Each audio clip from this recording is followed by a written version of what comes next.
Welcome, folks. Go ahead and take a moment to settle in. We're so excited to have you here for our second session. Last time we talked about supporting student social emotional learning. Today we are focusing on the adults who are caring for those students. So feel free to grab a notebook, your thought catcher, and think about how do we foster not just student, but adult SEL virtually everywhere.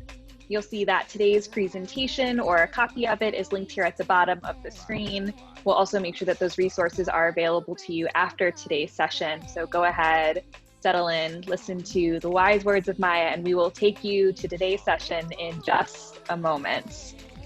And while you're settling in, we'll go ahead and introduce ourselves.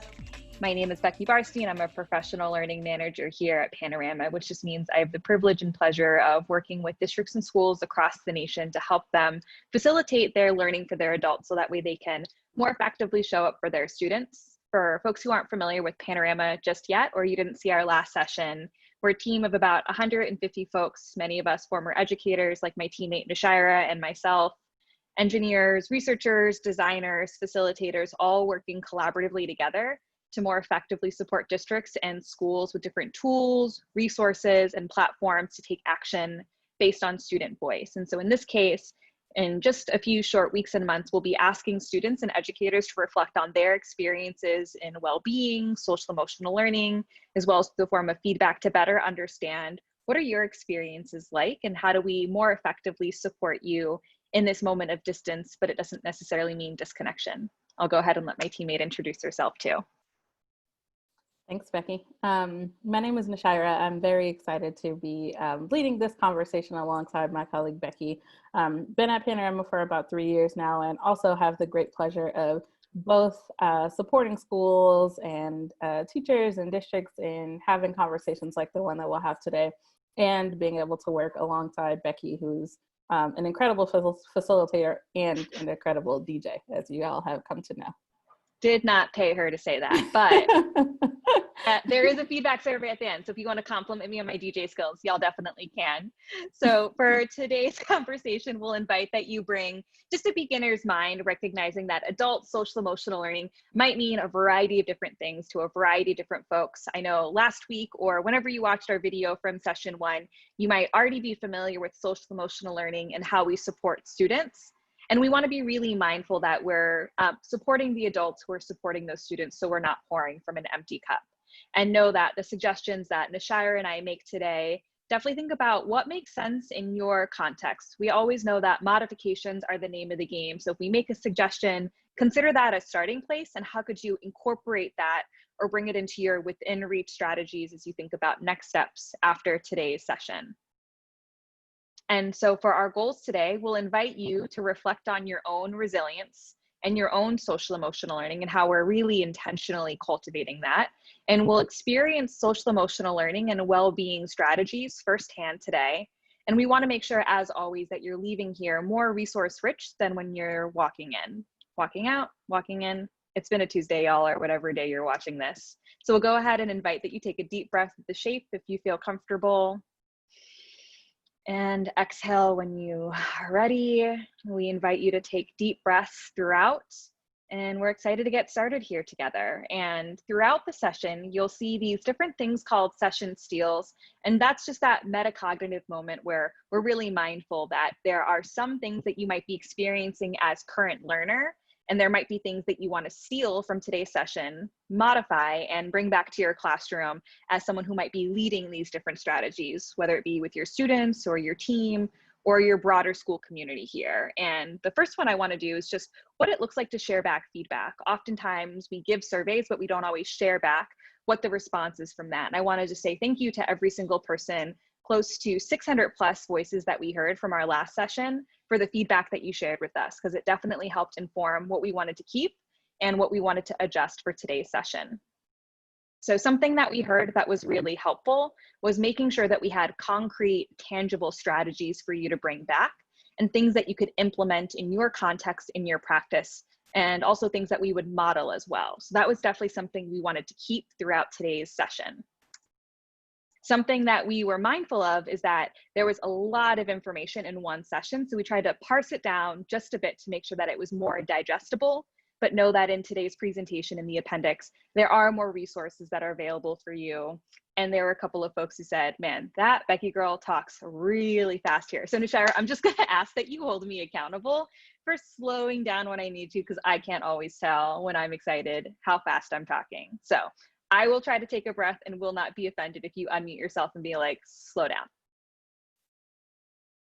And so we offer this graphic here from one of our partners in Winston-Salem that we use quite frequently, because it definitely reminds me that it's not just us pouring into students, but we have to make sure that we fill our own cup here. How are we intentionally cultivating our own self-care practices to make sure that we do have something to give to students, that we do as school leaders and district leaders have things to give to our educators as well as our family.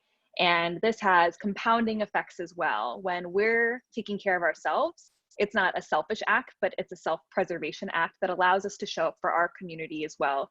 So take the moments that you need to really take care of yourself, because those are things that we're modeling for students. If we want students to take care of themselves, it's something that we need to show them and it's important, not just tell them that it's important.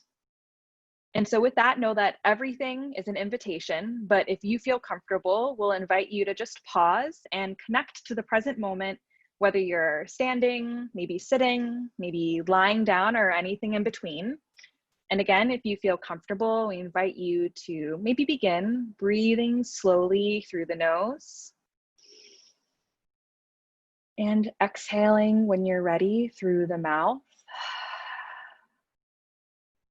And maybe like me in this moment, you notice your breath intentionally slowing down as you continue to inhale through the nose and exhale out. And on your next breath, if these senses are available to you, I'll invite you to pause and notice 3 things that you can see or hear around you. Always remembering to take those deep inhales through the nose and exhales through the mouth.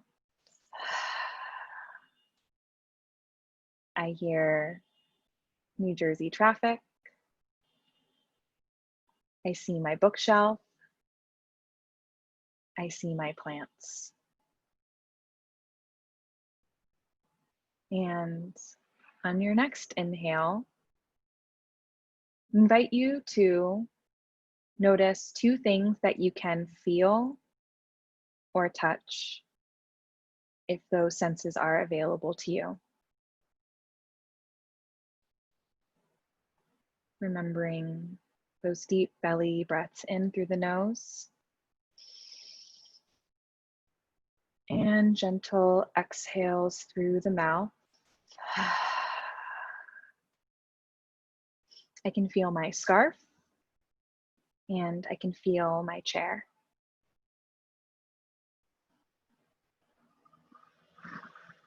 On your next breath, maybe you reflect on a sentence to describe you in this present moment. Remembering those inhales in and exhales out.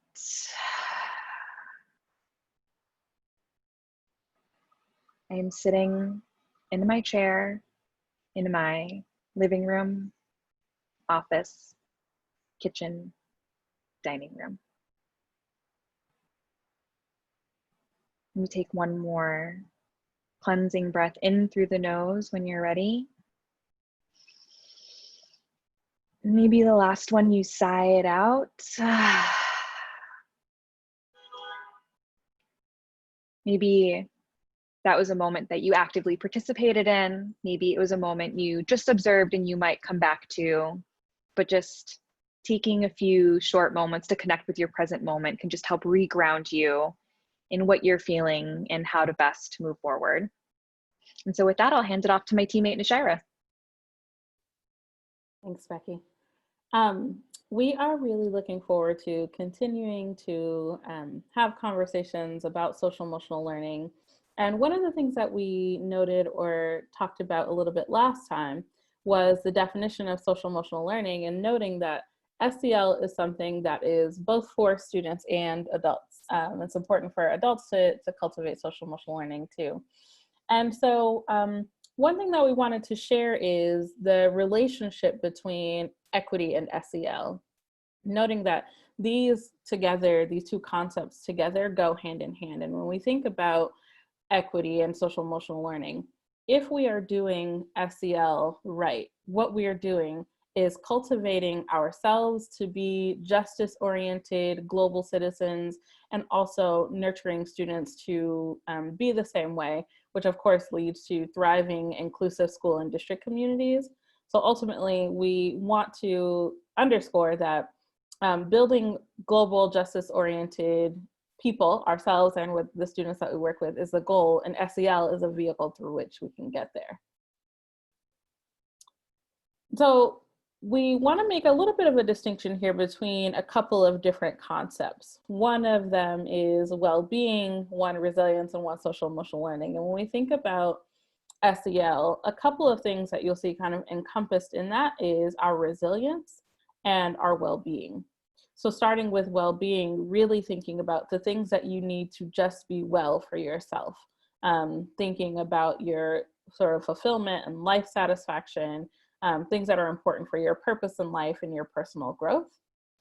And then we also want to be paying attention to or cultivating in ourselves resilience. And really just when things are hard, when we face adversity, not unlike some of the challenges we've been experiencing this year together, building our ability to bounce back, to note and acknowledge the challenge, and also to be able to handle some stresses and changes as we go along. And then all of those, or both of those, I should say, together kind of make up how we approach social emotional learning. In order for us to be able to cultivate SEL for ourselves and for our students, we have to first start with our well-being and being able to build resilience as well. So I wanted to share with you all a strategy here that we'll use together, and we're actually going to spend some time focusing on this. The strategy that I wanted to share with you is called the energy check-in, and this is from the incredible work of Elena Aguilar in her book Onward. And the way that it works is we're going to look at a couple of different dimensions of wellness and well-being. And just kind of rate ourselves. You can see on the screen here, there's one dimension called body, and then there's another one on emotions. And then when you see these statements here, you're just going to rate the extent to which you agree with them on a scale from 1 to 5. So 1 being I strongly disagree with this statement, 5 being I strongly agree with this statement. And then on that far right box there, we're just going to total up each of the scores for each dimension. So we'll spend just 2 minutes on this slide, focused on body and emotions. Hear a little bit of music while we wait.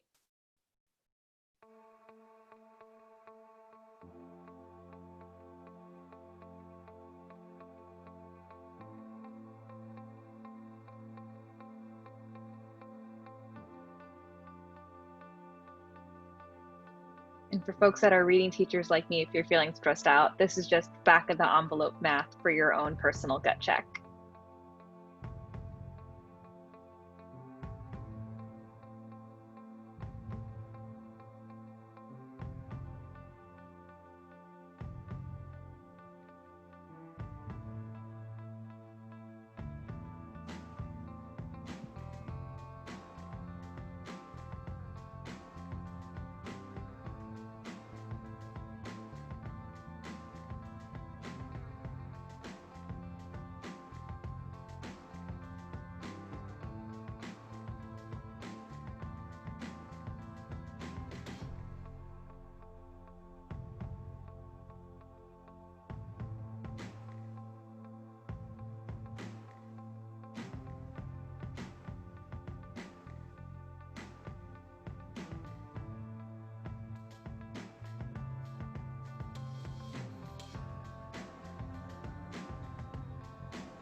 As we're winding down here, the last couple of seconds on these two dimensions, don't forget to add up the totals for each dimension.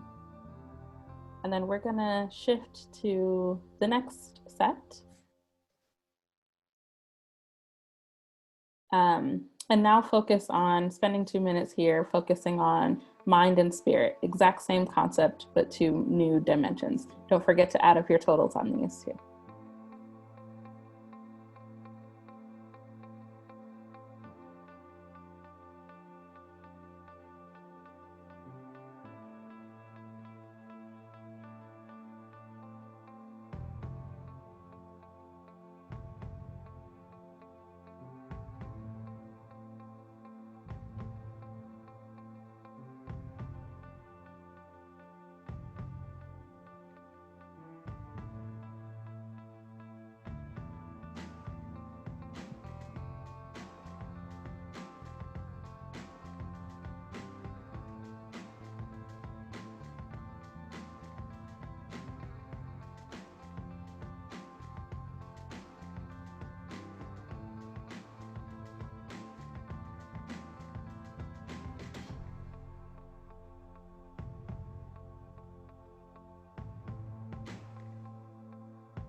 All right.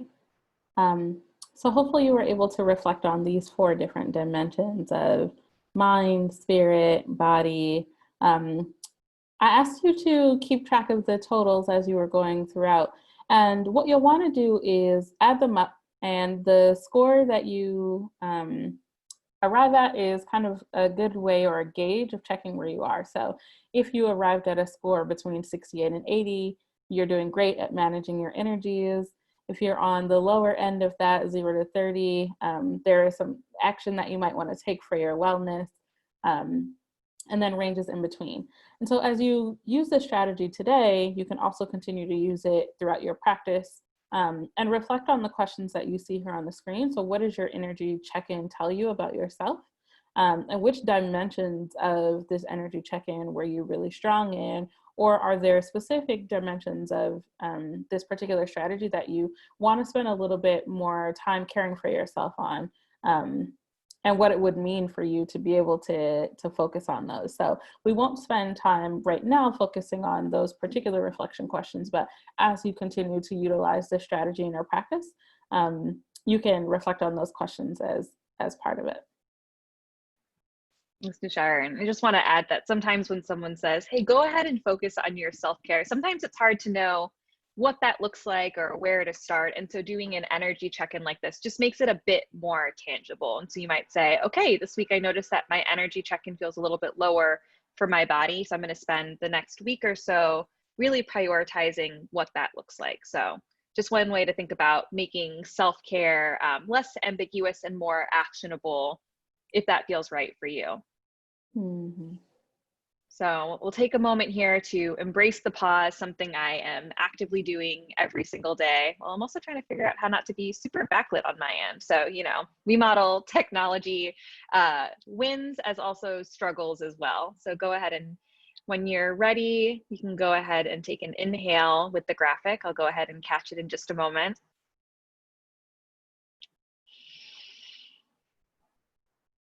And exhale as well.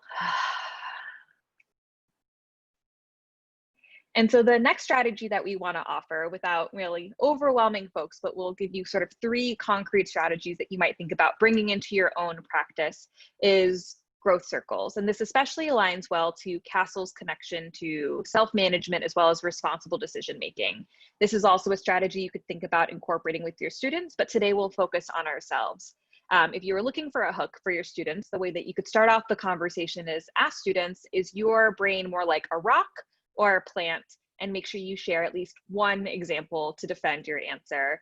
This could happen in pairs. This could happen in the chat where students are typing in, or students could unmute themselves and say, you know, my brain is more like a rock because there are many different pieces to my brain, just like a rock. Or you could say my brain is more like a plant because, you know, my brain is constantly growing just like a plant. So whatever the answer might be, as long as they're sharing evidence, that's always a win.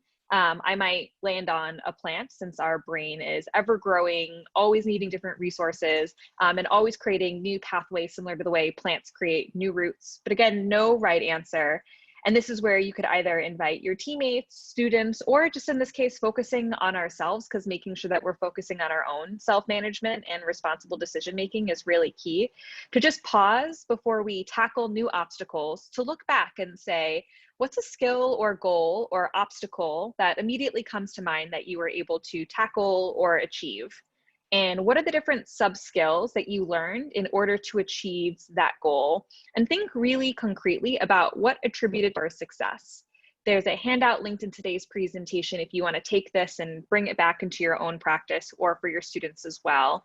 Recognizing that when you were able to engage in this new skill or you were able to tackle this new obstacle, what kind of mindset did you have? And more often than not, we had a growth mindset, this idea that our skills, our habits, our talents, our behaviors, they're malleable. And with effort, concrete intentional effort, we can in fact change them. And I find sort of embarrassingly so that in my own practice, I get into a fixed mindset of, you know, I'm either good at something or bad at something. I have it or I don't. And I sometimes bring this perfectionist mindset to my own work, which ultimately stymies my own personal growth. And so I kind of have to actively anchor on this idea of growth mindset and the power of yet. Something we talked about in our session last time that we talk about a lot with students, and it can be really powerful for us to think about it for ourselves here. And I share a little bit of research from one of our partners, Transforming Education, where they talk a bit about what does it look like and sound like to really actively embrace and cultivate growth mindsets. And growth circles is a helpful tool that doesn't just help students, but also helps educators think about the power of yet, what's in our can-do circle, recognizing that the success that we currently have is predicated on past failures, and the failures that we currently are experiencing might in fact be part of our can-do circle or something that we'll be able to manage over time. This is also a strategy that we borrowed from a book called Empowering English Language Learners, or Empowering English Learners, which kind of goes to show that some of the strategies that we employ for our students identified as English language learners can be great, not just for other students, but also for us as adults as well. And so I can give you an example here as a person who self-identifies as a person who runs and not a runner yet. I kind of gave an example of what could live inside my can-do circle, and I'm going to have you do one in just a moment as well. And so running is personally something that I'm working on, but if I were to say, can I run a 5K? I would say not yet. And so I might just draw 2 concentric circles on a piece of paper or on that notebook that you grabbed.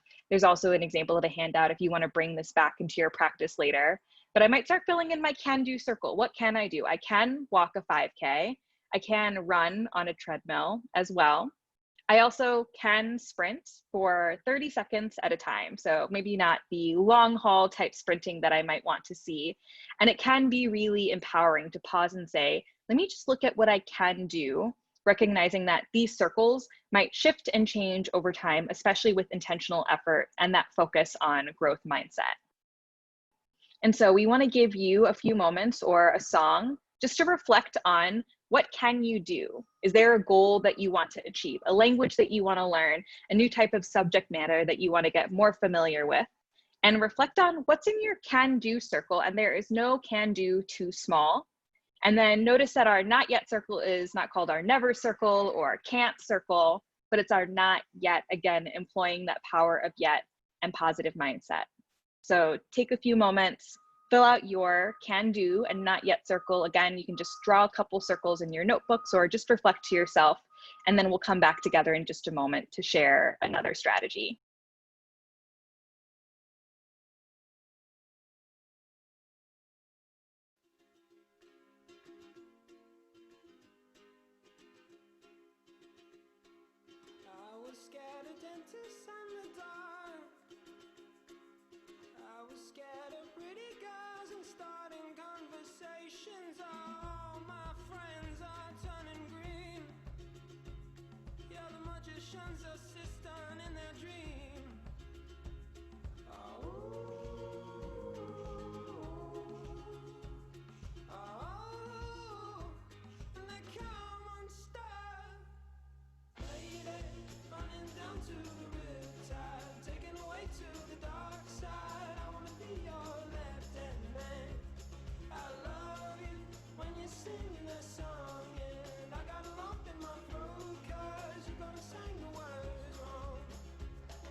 Know that just like the reflections on your energy check-in, you can come back to your can do and not yet circles at a time that feels right for you, whether you're focusing on self-awareness and responsible decision making, or in this case here, self-management skills.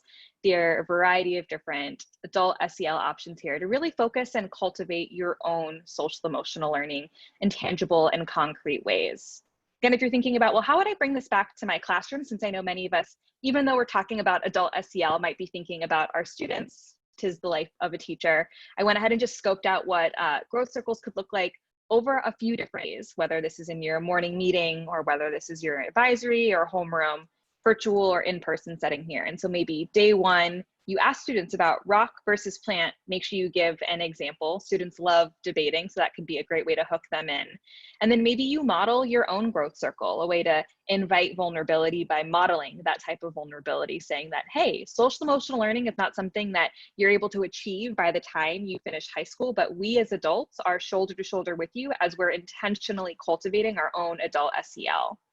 Maybe the next day, students complete their own growth circle and they are invited to share as much or as little they would like in small groups or in pairs. The following day, you might have students who share some or all of their growth circle with the class. And this might be a great way to invite a variety of different voices. Maybe school leaders can join in, maybe staff members like nurses or different folks like bus drivers who have those really powerful relationships with students, but we don't traditionally always hear their voices in our four walls of our classroom. We can invite them maybe into the Zoom walls of our classroom here, family members as well. And then maybe we have our own class growth circle. What's a goal that we as a class really want to achieve? What's in our can-do circle? And what's in our not yet circle? And with our collective efforts, how do we make sure we expand our can-do circle as a class community? So a few different ways to just scope out growth circles. Again, all of these suggestions are very much meant to be a starting place. And bonus if you invite families into the conversation, and bonus if students are able to bring the same concept and apply it to their communities, their siblings, their families, other spaces outside our class, because we know that when it comes to social emotional learning, it takes a village. So how do we really engage and partner with that village? And we're excited to share another strategy that can be really effective, both for you to model and use with other educators, other caring adults in your specific school community, but also to model and use with students as you're creating a kind of virtual or in-person classroom culture. And so the way that the listening circle works is you just kind of, you have a prompt that you share with students and or with other adults if you're using this for yourself and with other adults. And you share the response to the prompt. The purpose is for us to really practice listening, which is why it's called a listening circle. So that you don't interrupt, you just listen, you affirm, you kind of nod. But it's a really great way to teach empathy and provide an opportunity to hear different perspectives than the one that you are used to or your own perspective. And is also an effective tool for community building. I wanted to share this short clip from Brene Brown on empathy and how we understand building empathy and its importance and significance for the way that we interact with other caring adults in our buildings, the way that we interact with families, and the way that we interact with students as well. So we'll watch this clip really quick, and then we will continue to share strategies. So what is empathy, and why is it very different than sympathy? Empathy fuels connection. Sympathy drives disconnection. Empathy, it's very interesting. Teresa Wiseman is a nursing scholar who studied professions, very diverse professions where empathy is relevant, and came up with 4 qualities of empathy. Perspective taking, the ability to take the perspective of another person or recognize their perspective as their truth. Staying out of judgment, not easy when you enjoy it as much as most of us do. Recognizing emotion in other people and then communicating that. Empathy is feeling with people. And to me, I always think of empathy as this kind of sacred space when someone's kind of in a deep hole and they shout out from the bottom and they say, I'm stuck, it's dark, I'm overwhelmed. And then we look and we say, hey, you climb down. I know what it's like down here, and you're not alone.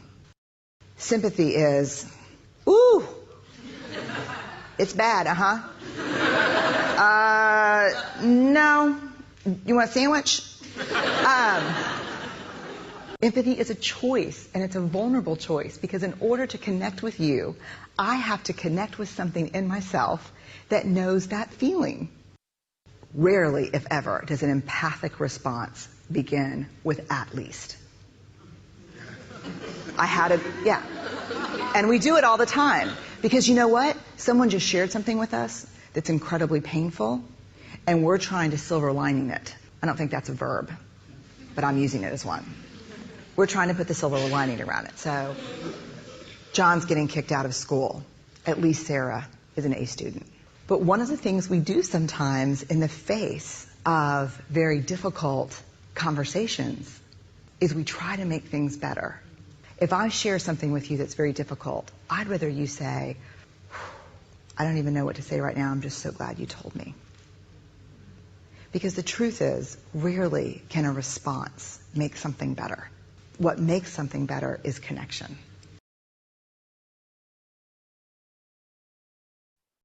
So as you were watching that video, and Examples and non-examples right here for you. Got it. And that little music at the end. Want to invite you to reflect on the last time that you really experienced empathy in the way that Brene Brown is describing it here, and what that felt like for you, and how you can continue to demonstrate that same kind of empathy with other caring adults that you work with, families, and students as well. We're gonna share a little bit more about a little bit of insight into our next steps, or things to kind of look for folks who might have missed this information in the first session or just want a refresher.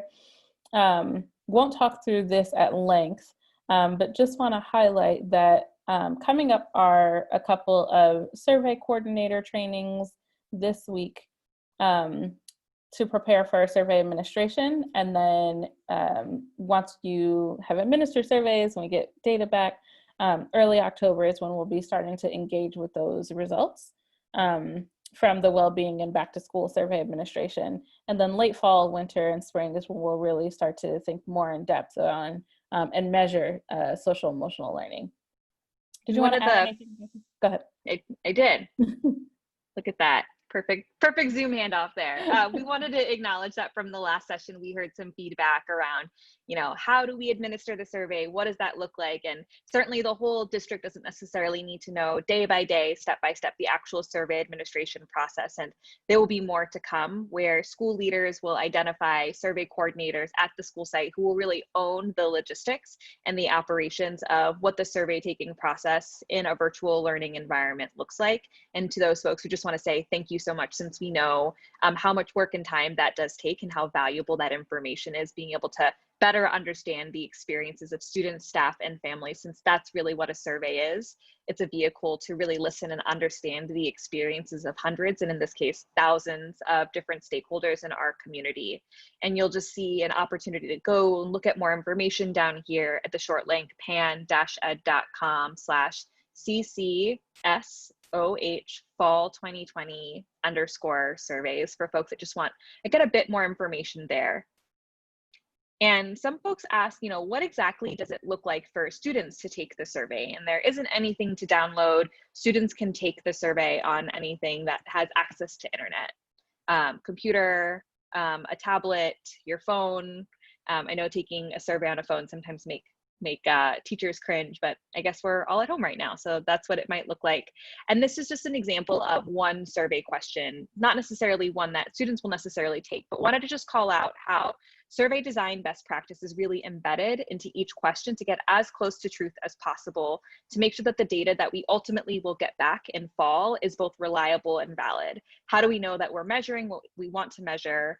feelings about well-being, students' different social emotional learning experiences, staff perception, for example, and how do we make sure that when we're looking at this data, it's as close to truth, like I mentioned before, as possible, recognizing that no instrument is necessarily perfect. And so Panorama partnered with the Harvard Graduate School of Education in order to make sure that each question reflected survey design best practice, like a few that I'll call out here.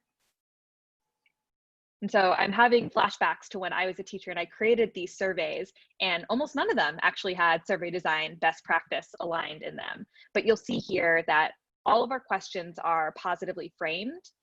You'll also see that when it comes to the questions that we ask, instead of statements like some traditional surveys have, we actually ask a question, which actually invites people to reflect on their experience. If I say, hey, Nishira, you can describe your feelings, or I say, hey, Nishira, you can't describe your feelings, that doesn't actually invite her to reflect on it, but a question really does. And we find that especially when it comes to surveys and students, there's something called acquiescence bias, which means that students are more likely to acquiesce to an authority. Oftentimes, students see a survey as an authority. And if they say, student, you can clearly describe your feelings, instead of asking them authentically, then it actually doesn't invite that type of reflection that we would want to, that would actually get as close to truth as possible.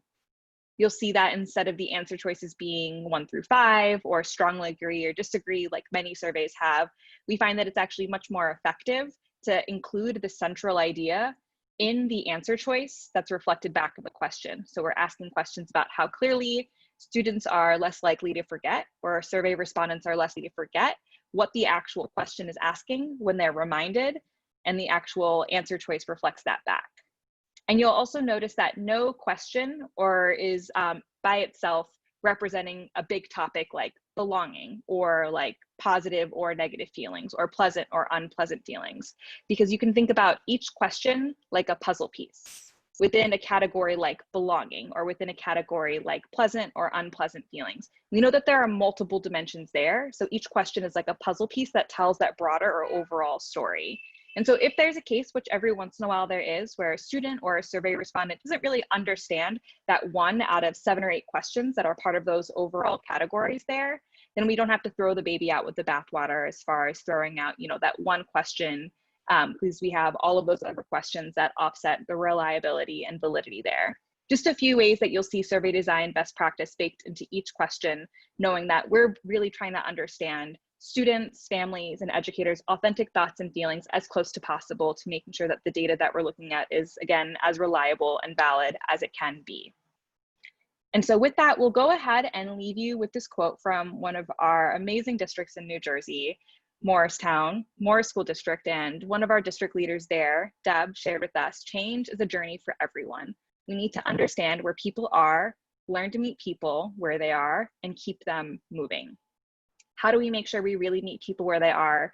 Giving people the space to acknowledge, like Nishira just said, when things are hard, creating the space to say, that's hard for me too, or thank you so much for sharing, that's really difficult. Giving people tools like the energy check-in to say, hey, there are different parts of my life that give me or take away energy, and that might change from day to day. I have a tool to now check in and say, what do I want to prioritize for the next week or couple of weeks for myself? And there might be an opportunity to have an accountability buddy there as well to say, hey, Nishira, I'm really working on making sure that I'm doing things that fill me, and to make sure that I'm taking care of my body. Can you help me in this and hold me accountable? Or maybe you're thinking about achieving a skill, cultivating a skill, setting a goal, and using something like growth circles might be helpful. And so with that, know that there are a variety of different resources from today that are also embedded in the presentation, not to mention the playlist that I have here. So thank you for the shout out earlier, Nishira, and my playlist.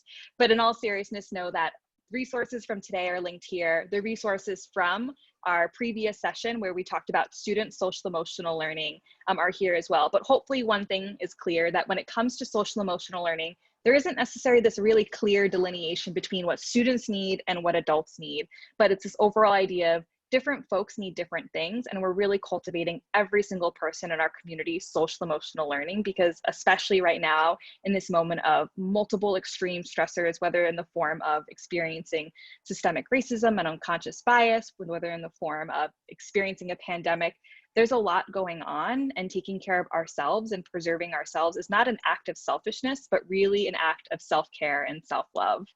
And so with that, we want to invite you to reflect on one within reach strategy you will use today. Don't feel like if the energy check-in felt too big that you have to tackle that. Maybe it's just checking in with your present moment and taking a few deep breaths before you enter into your virtual classroom or to your virtual setting. Maybe it's trying the growth circle and just starting out with the can-do circle and not even looking at the not yet circle. Again, meet yourself where you're at. And we want to just say, thank y'all so much. We know that there are lots of resources here, and your experience really matters. Your needs matter. Again, we heard from well over 600 folks before telling us what they needed, one of which was, Becky, take a breath. And at one point, Nishira messaged me and said, hey, Becky, take a breath. Very real feedback that I'm actively listening to. We want to make sure we hear other feedback that y'all have. So take a moment to go ahead, complete the feedback survey with the link here, pan-ed.com/cc92. And with that, we'll go ahead and make sure that we're listening to your needs. Maybe we'll leave with a little Janet Jackson here. We'll leave this on the screen for just a moment, but we wanted to say thank y'all so much. Yes, thank you. And thank you, DJ Becky G. Maybe this will be my new spin-off career here. Part-time facilitator, part-time DJ here. Never know. Maybe the people of Columbus will just think I'm too corny to be their DJ. With that, we'll go ahead and say thank y'all so much. Whether you're watching this on Thursday, whether you're watching this many moons into the future, we just want to say thank you so much for everything that you're doing. Fall 2020 is testing us in a variety of different ways, and we hope that you're walking out of this session with a few more resources and recognizing that you are already doing so much for your students in your community, and taking care of yourself is one of the single most important things that you can be doing right now. And with that, we'll say happy whatever day you are watching this video. Bye, y'all. Bye, thank you.